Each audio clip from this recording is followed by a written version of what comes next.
Bonjour à toutes et bonjour à tous. Ici Coralie Amira, je vous retrouve avec grand plaisir pour la suite de notre première vidéo, lors de laquelle je vous parlais de cette fameuse conjonction Lune-Mars que nous avons vue dans le ciel il y a quelques jours de cela maintenant. Donc cette petite vidéo pour vous montrer un petit peu comment on peut se repérer en regardant le ciel et quels sont les rapports avec un thème écrit sur papier, dessiné sur le papier. Car sur un thème quel qu'il soit natal ou un thème d'interrogation, le thème n'est autre que la représentation du ciel au moment où l'on pose la question et au moment où la personne est née pour un thème natal. Voilà, donc on se retrouve tout de suite sur cette jolie photo de nuit, fait avec les moyens du bord. Donc vous voyez, vous avez ici, vous avez la lune. Donc je vais essayer de vous faire un petit schéma. Bon, on la voit bien, mais c'est pour... hop, voilà. Hop, et voilà. Donc là ici, vous avez votre lune, donc qui est, vous voyez, très lumineuse, hein. La lune, vous la connaissez tous. Tout le monde connaît la lune. Tout le monde sait qu'elle est mouvante, qu'elle bouge très vite, qu'elle change de forme sans arrêt. Et ici, donc comme je vous le disais, un petit peu plus à l'ouest, puisque cette photo donc a été prise à 20 heures le soir. Donc là, on avait la lune qui était déjà bien levée, hein. Et donc là ici, nous avons la planète Mars. Alors sur cette photo, c'est intéressant parce que la photo a bien capté la couleur rougeoyante de Mars. Vous voyez, c'est assez rigolo. Donc tout ça pour vous montrer que notre Lune est en train de s'éloigner de Mars. Donc je vais vous montrer d'autres petites photos, une autre petite photo prise 2 jours plus tard. Donc ici nous étions le 18 février et pas la pleine lune, pardon, la conjonction lune-Mars, c'est-à-dire lorsque la lune et Mars étaient à côté dans le ciel. Ça s'est passé donc entre le 17 et le 18. Donc là la lune vient vraiment de passer la conjonction à Mars. Tout simplement parce que la lune par son mouvement, hop, enfin toutes les planètes vont partir dans ce sens, hein. Voilà. Donc la Lune, elle, est en train de s'éloigner comme ça de la planète Mars. Donc je n'ai pas de photo du jour, du moment exact de la conjonction, mais on devait avoir la Lune par ici et Mars à côté. Je vais donc vous montrer une autre photo qui a été prise un jour plus tard. Donc là, oui, non, c'était pas le 18, c'est bien, hein, ça a été prise le 19 dans le ciel, cette photo. Et le lendemain, voici ce que nous voyons. Donc celle-ci a été prise avec un autre appareil, hein, ce qui explique la différence avec le flash, etc. Donc nous perdons la couleur rougeoyante de Mars. Toutefois, vous voyez que la Lune et Mars sont beaucoup plus éloignés. Voilà, donc je vais vous montrer sur de prochaines images. Cette fois-ci, la même chose, mais sur un thème astrologique tracé sur papier. Voilà, nous retrouvons donc notre thème tracé donc via un logiciel. Donc ceci est vraiment la représentation de ce que je vous ai montré sur la photo auparavant, mais cette fois-ci vu sous un angle astrologique. Donc nous retrouvons ici, pour ceux qui ne connaissent pas bien les symboles, nous retrouvons ici notre Mars qui, vous voyez, est un petit peu plus à l'ouest, et ici notre Lune qui est un petit peu plus à l'est. Vous voyez, ils sont un petit peu, ils ont un espace, une séparation. Donc cette image correspond à la photo que je vous ai montrée. Maintenant, si nous revenons la veille, c'est-à-dire le 19 octobre, voici le thème qui correspond à la toute première photo que je vous ai montrée, rappelez-vous, avec le Mars très rougeoyant. Donc vous voyez, ils sont légèrement ici rapprochés tous les deux.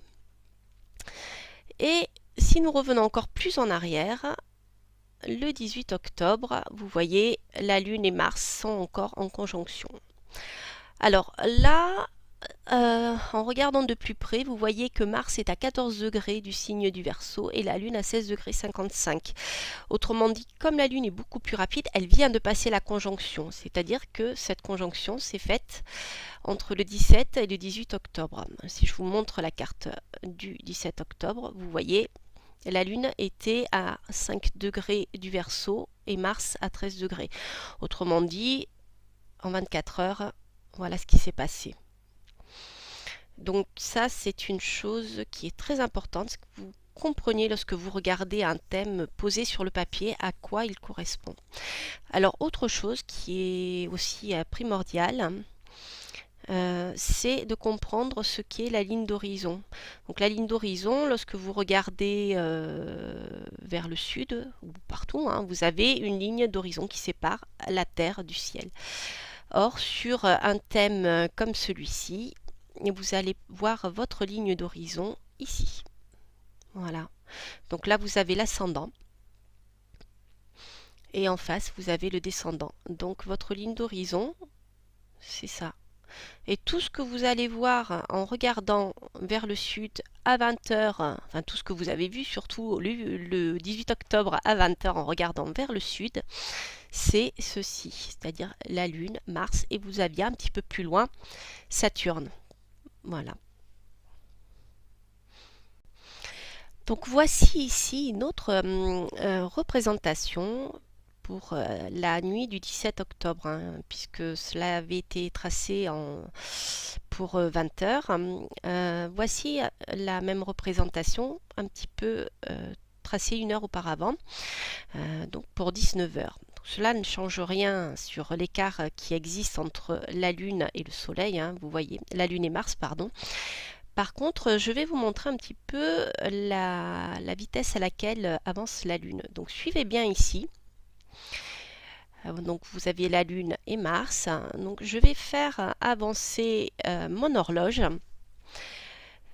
en raison donc de 24 heures. Donc nous allons avancer. Donc du 17, nous allons passer au 18 octobre. Hop, vous voyez, la Lune vient vraiment ici de passer la conjonction à Mars. Donc si j'avance jusqu'à maintenant, vous voyez, la Lune va extrêmement vite. Donc tout ceci pour vous expliquer que notre Lune, par son mouvement extrêmement rapide, va dans un thème horaire indiquer ce qu'il arrive au consultant. Donc ça, c'est quelque chose de très important. Donc pour vous rappeler ce qu'est un thème horaire pour ceux qui ne le sauraient pas, je vais faire un parallèle avec le thème natal. Le thème natal est un thème tracé pour l'heure, le jour, bien sûr, le lieu de votre naissance. Nous sommes d'accord. Donc l'ascendant tombera à un endroit dans le ciel correspondant à votre moment de naissance, à un endroit particulier. Lorsque l'on trace un thème horaire, c'est pour le moment où on pose la question. Alors, on va faire un petit exemple qui va se baser sur ce thème-ci et on va voir ce que va pouvoir nous dire la Lune dans un thème questionnaire, dans un thème horaire aussi.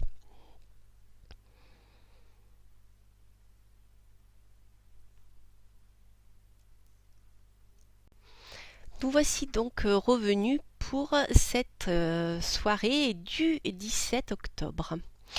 Alors, ce qu'il est important que vous compreniez, c'est lorsque en consultant vous-même, vous pose une question qui le préoccupe, il est tout à fait possible de tracer le thème pour ce moment précis où il va vous consulter. Allez, si j'ose faire un parallèle osé, mais qui n'est pas tant que ça, vous verrez, surtout pour ceux qui connaissent le tarot. C'est un petit peu comme si vous tiriez les cartes. Sauf qu'au lieu de tirer les cartes, l'astrologue va se baser sur ce qui se passe dans le ciel pour pouvoir interpréter quels sont les éléments en jeu, quels sont les personnages concernés par l'histoire, quelles sont, on va dire, les choses qui peuvent gêner le consultant. Et tout cela nous permettra de prédire l'évolution probable de la situation. Alors, ce qu'il vous faut comprendre, c'est que la Lune, ce dont vous avez vu, bouge extrêmement rapidement, se transforme, etc. Elle va représenter en astrologie, dans un thème questionnaire, elle va représenter ce qui va se passer dans la vie du consultant pour les semaines à venir et les mois à venir. Voilà, c'est un astre qu'on prend soin d'étudier. Alors, je vais vous montrer un petit peu comment on interprète ce fameux thème questionnaire par les mouvements de la Lune.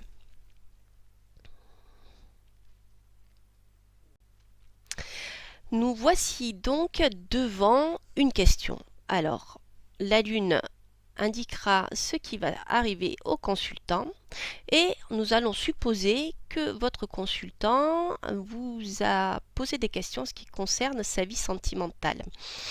Alors, j'ai pris cet exemple parce qu'il était parlant avec notre Mars, tout simplement parce que ici, nous avons le descendant qui correspond à la cuspide de la maison 7, c'est-à-dire le début de la maison 7. Or, la maison 7 peut correspondre à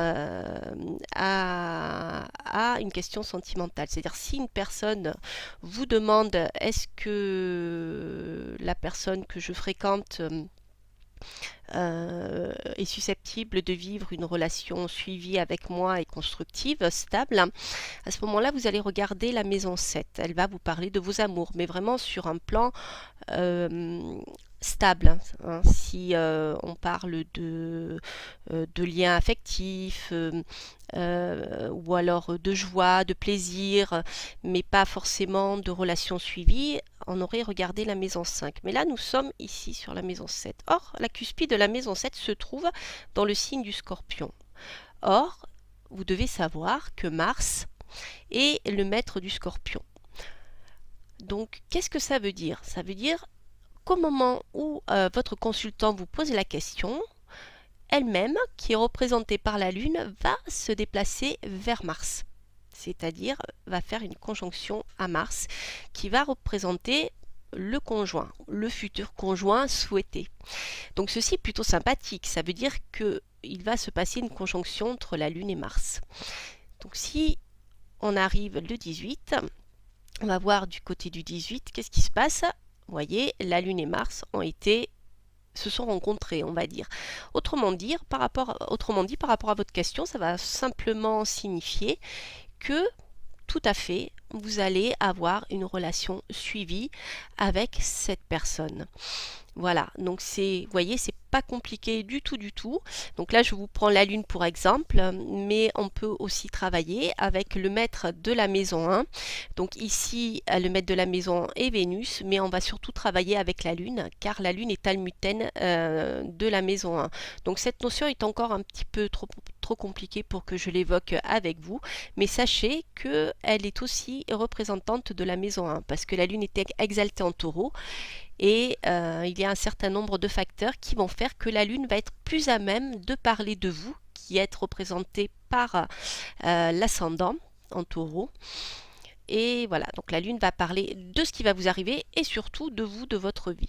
Donc voilà, nous arrivons à la fin de notre petite chronique. J'espère qu'elle vous a plu. Alors juste un petit conseil si vous souhaitez avancer sur ce chemin passionnant qu'est l'astrologie. Commencez déjà à bien connaître le graphisme des planètes. Ça, c'est la première chose. Lorsqu'on apprend une langue étrangère, surtout si elle a un graphisme différent.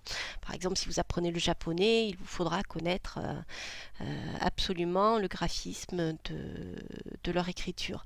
Ça, c'est la première chose. Ensuite, j'espère que ceci vous permet d'entrevoir ce qu'est l'astrologie et ce qu'elle permet de faire. Donc c'est vrai que nous allons surtout nous attacher à regarder l'astrologie horaire et comment elle peut nous aider à prédire et à comprendre des situations pour bien choisir. Allez, je vous retrouve pour une prochaine vidéo, la semaine prochaine j'espère. D'ici là, portez-vous bien. Bye bye.